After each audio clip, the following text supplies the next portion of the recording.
बदलापुर नाम के गांव में हरिया अपनी एक छोटी सी पर बेहद मशहूर समोसे की दुकान चलाया करता था।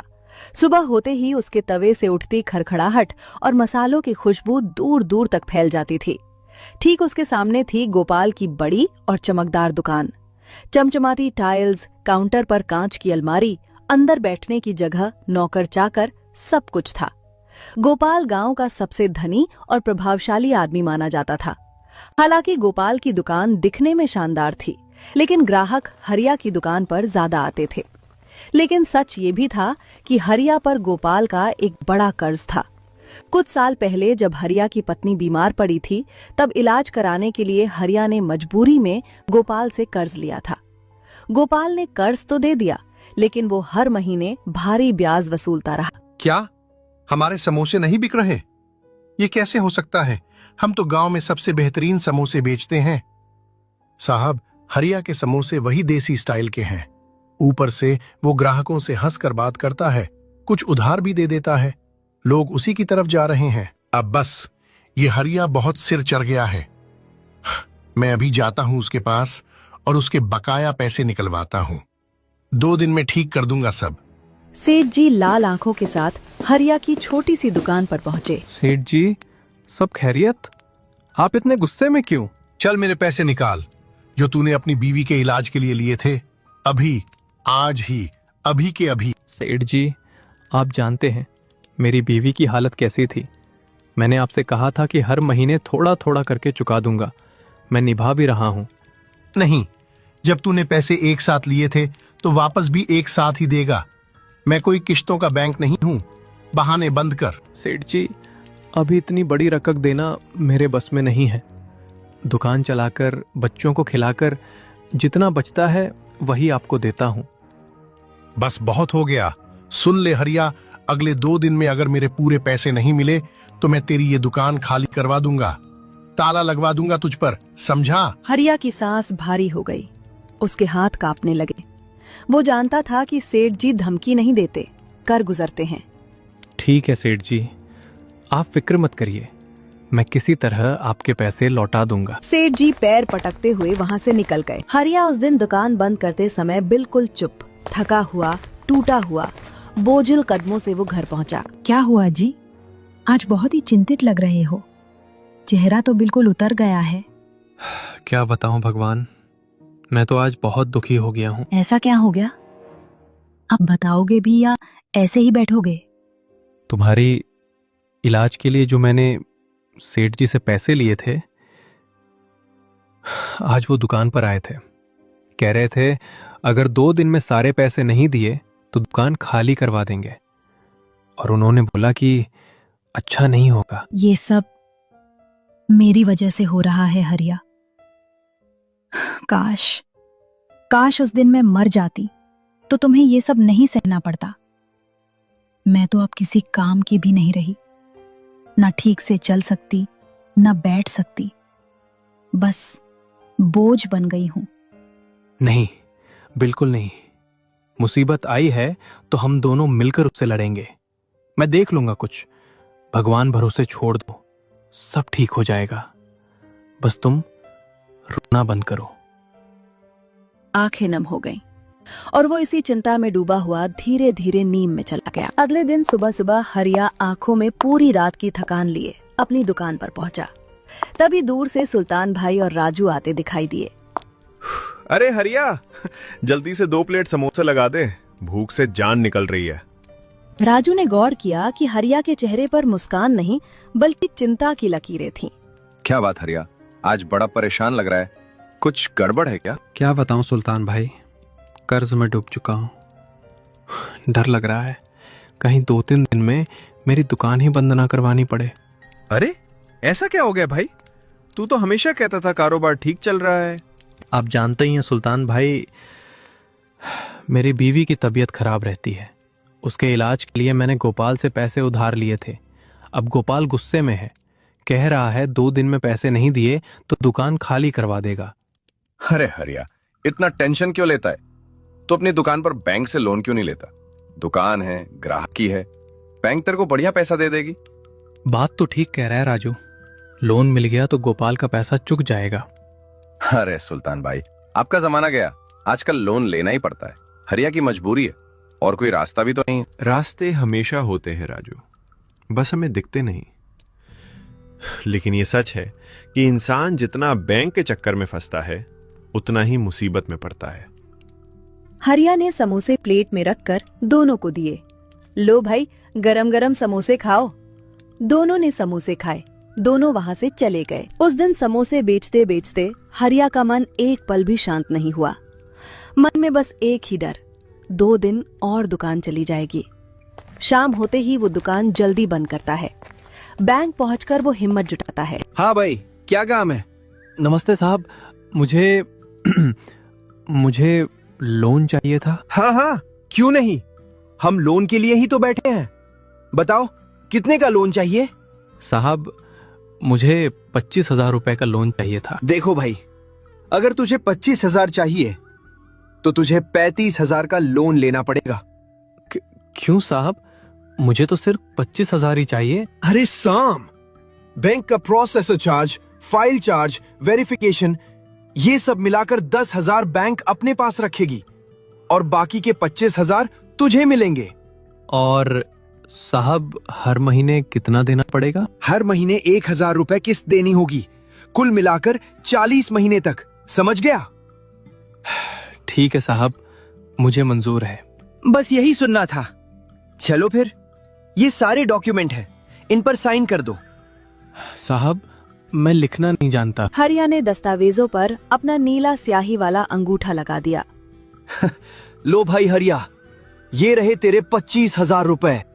वो धीरे धीरे बैंक से बाहर निकला और सोचता हुआ अपने घर की तरफ चला। अगली सुबह हरिया चेहरे पर कई दिनों बाद आई थोड़ी सी मुस्कान लेकर दुकान खोलता है।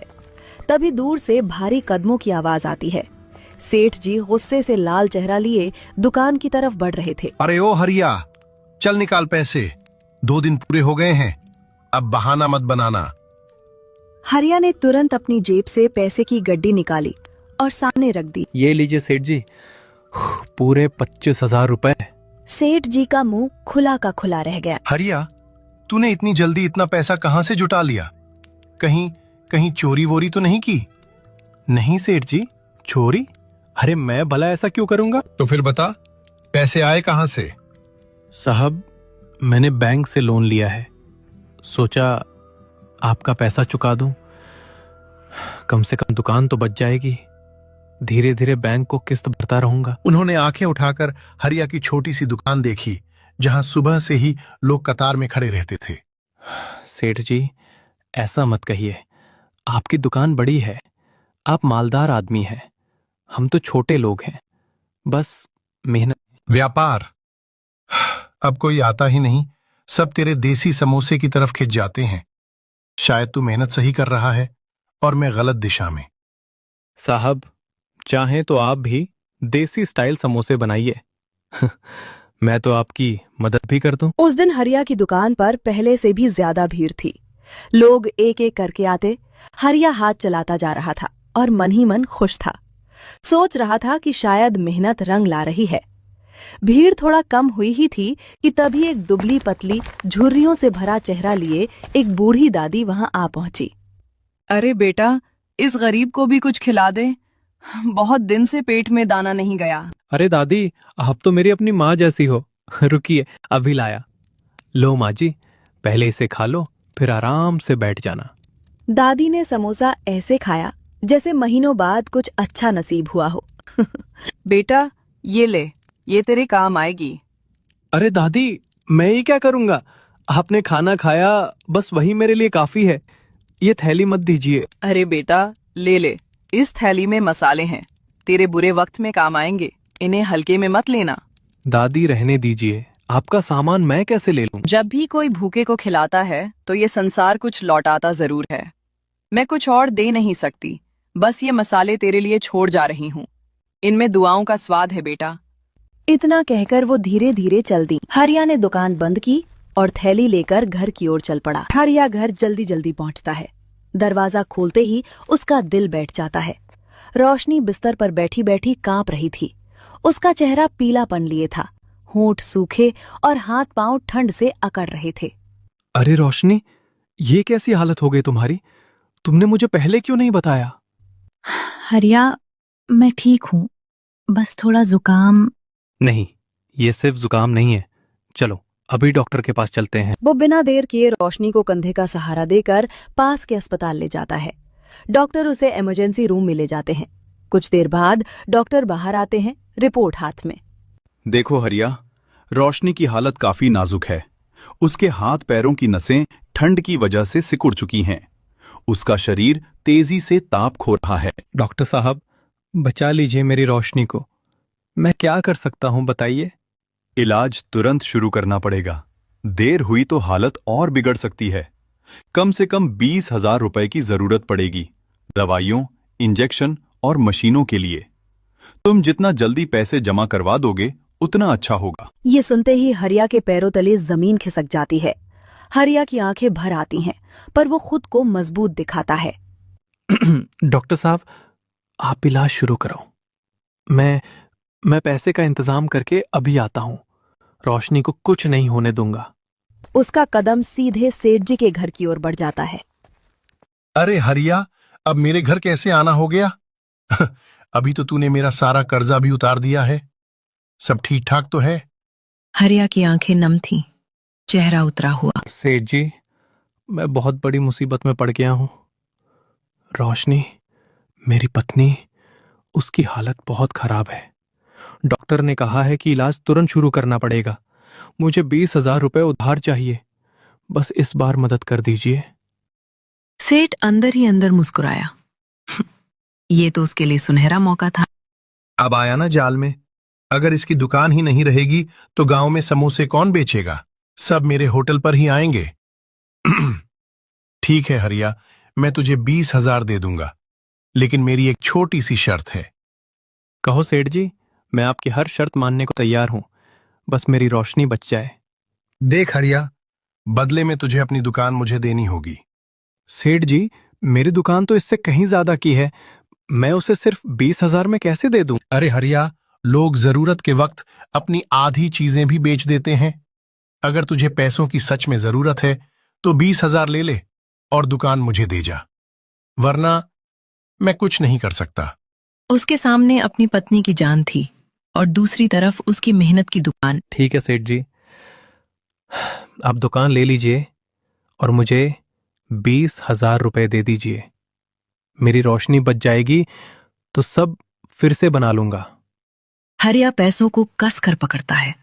अस्पताल पहुंचकर उसने जोर से कहा। घर लौटकर हरिया चुपचाप बैठा हुआ था। रोशनी ने देखा कि उसके चेहरे पर अपार दुख था। हरिया, आज तुम दुकान पर नहीं गए? सब ठीक तो है? क्या बताऊं रोशनी, मैंने हमारी दुकान बेच दी है सेठ जी को। अब हमारी कोई दुकान नहीं रही। क्या? दुकान बेच दी? हरिया, तुमने ये क्या कर दिया? काश तुमने मुझे उसी दिन मर जाने दिया होता। कम से कम तुम्हारी मेहनत की कमाई तो बच जाती। ऐसा मत कहो रोशनी, पाप लगेगा। तुम्हारे बिना मैं कुछ भी नहीं हूं। ऊपर वाला रास्ता जरूर निकालेगा, सब ठीक होगा। बस तुम ठीक हो जाओ। रुको, मैं तुम्हारे लिए कुछ बना कर लाता हूं। डॉक्टर ने कहा है घर जाते ही कुछ खिलाना जरूरी है। हरिया रसोई में जाता है। तभी उसकी नजर रसोई के कोने में रखी दादी वाली थैली पर पड़ती है। आलू उबालता है और समोसे तैयार करता है। फिर दादी का जादुई मसाला बड़े आदर से भर देता है। दादी, आपकी बात सच निकले, बस मेरी रोशनी ठीक हो जाए। रोशनी ने जैसे ही पहला निवाला खाया, उसकी आंखें फैल गईं। थोड़ी देर बाद उसने दूसरा समोसा लिया। फिर जैसे उसकी नसों में नई जान दौड़ने लगी। रोशनी अचानक बिस्तर से उठकर बैठ गई। हरिया चौंक गया। हरिया, मुझे अपने पैर महसूस हो रहे हैं। मैं खड़ी हो सकती हूँ। ये कैसे हो गया? रोशनी, तुम सच में खड़ी हो? हरिया, ये समोसा, ये कोई आम समोसा नहीं, ये तो चमत्कार है। दादी ने कहा था मसाले काम आएंगे। ये सचमुच जादुई मसाला है। रोशनी, अब सोचो, अगर तुम्हें ठीक कर दिया तो कितने और लोगों की मदद कर सकता है। हाँ हरिया, हम उन लोगों तक ये समोसे पहुंचाएंगे जो चल नहीं सकते, बैठ नहीं सकते। ये समोसे उनके जीवन में भी चमत्कार लाएंगे। हरिया ने जब गांव के बाहर पुराने बरगद के पेड़ के पास अपना समोसे का ठेला लगाया, धीरे धीरे लोगों को एहसास होने लगा कि हरिया के समोसे सिर्फ स्वादिष्ट नहीं बल्कि किसी चमत्कार से कम भी नहीं है। जिन लोगों को कई दिनों से तेज बुखार, बदन दर्द या कमजोरी रहती थी, उस दिन के बाद चमत्कारों का सिलसिला शुरू हो गया। गांव, कस्बों और पास के इलाकों से लोग दूर दूर से लाइन लगाकर आते। दूसरी ओर गोपाल की बड़ी दुकान पर धूल जमने लगी। उसके बनाए समोसे अब किसी को भाते ही नहीं थे। लोग मजाक में कहने लगे, गोपाल के समोसे